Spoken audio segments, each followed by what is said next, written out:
Hello guys, welcome to a channel maths concept academy. मेरा नाम रवि। मैं आपके लिए मैथमेटिकल कंटेंट और साथ ही साथ केवीएस के अपडेट लेके आता हूँ। तो ऐसा नहीं है कि मैं सिर्फ केवीएस के अपडेट लेते आता हूँ। जो भी चीज़ें मुझे पता चलती है, जो कि एक स्टूडेंट या एक एस्पायरेंट के लिए ज़रूरी है, वो सब मैं आपके सामने लाता हूँ। जैसे कि आप लोगों को पता है कि ओडीएल, ओपन डिस्टेंस लर्निंग जिसे कहते हैं, ठीक है ना।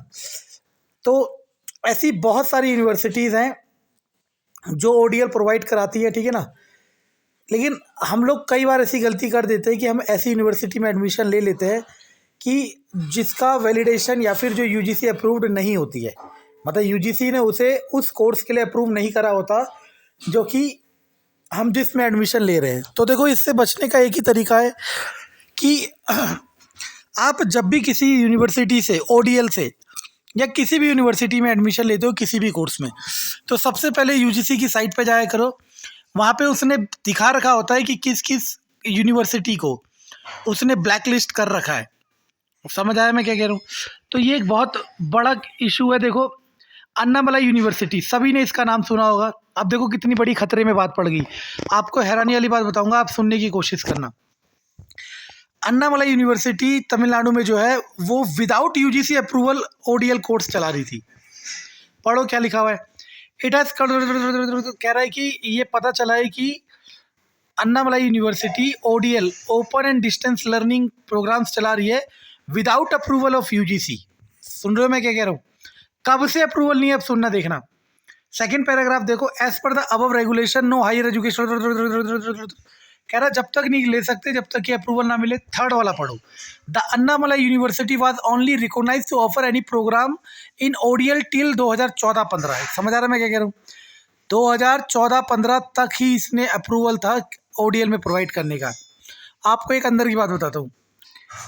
पता है, मानो आप कहीं सिलेक्शन पाए, आपने कहीं से भी डिग्री करी हो, वो मानो केवीएस में पाया, डी ट्रिपल में पाया, पता है वो संस्थान कभी इस यूनिवर्सिटी को या इस डिग्री को क्रॉस चेक नहीं करती। क्या होता है पता है? आपके डॉक्यूमेंट रख लिए जाते हैं, उनकी कॉपी रख ली जाती है, बस। अब मान लो इनमें से 2014-15 बहुत पीछे चला गया। अब मान लो किसी भी डिपार्टमेंट में कोई सेलेक्ट हुआ हो इसके ओडीएल की डिग्री के बेस पे। अब ये सर्कुलर सभी डिपार्टमेंट में पहुंचेगा और फिर वहां पे चेक करा जाएगा कि किसने अन्नामलाई यूनिवर्सिटी से करी है। तो ऐसा फ्रॉड अगर किसी के साथ हो जाए तो सोचो उसके लिए कितना पेनफुल होगा। समझ आ रहा है मैं क्या कह रहा हूँ? 2014-15 तक ही अप्रूवल था इसके पास और ये आज तक कोर्स चला रहा था। तो ये यूजीसी ने लेटर जारी करके, नोटिस जारी करके क्लियर मेंशन कर दिया कि इस यूनिवर्सिटी से कोई कोर्स ना करे ओडीएल वाला। समझ आ रहा है क्या कह रहा हूँ? बात इस यूनिवर्सिटी की नहीं है। देखो, एग्जाम्पल्स जो होते हैं, जैसे आपने पढ़ा है ना, हिस्ट्री हम क्यों पढ़ते हैं? हिस्ट्री हम इसलिए पढ़ते हैं ताकि पास्ट में हुई गलतियों से सीखा जा सके। तो ऐसी ही देखो, ये गलती किसी के साथ भी हो सकती है क्योंकि किसी को नहीं पता। पहली बात तो पहली बात पहली बात तो अगर आप ऐसी किसी दूर दराज यूनिवर्सिटी या फिर जिसे आप नाम नहीं सुना उससे करते हैं, तो पहले यूजीसी की साइट पे उसे चेक कर लेना चाहिए कि वो अप्रूवल है कि नहीं है। यूजीसी की साइट पे सारी यूनिवर्सिटीज़ के ये जो क्या कहते हैं इसे रिकॉग्नाइजेशन दिया हुआ होता है कि कौन सी यूनिवर्सिटी किस ईयर तक अप्रूव है। समझ आ रहा है मैं क्या कह रहा हूँ?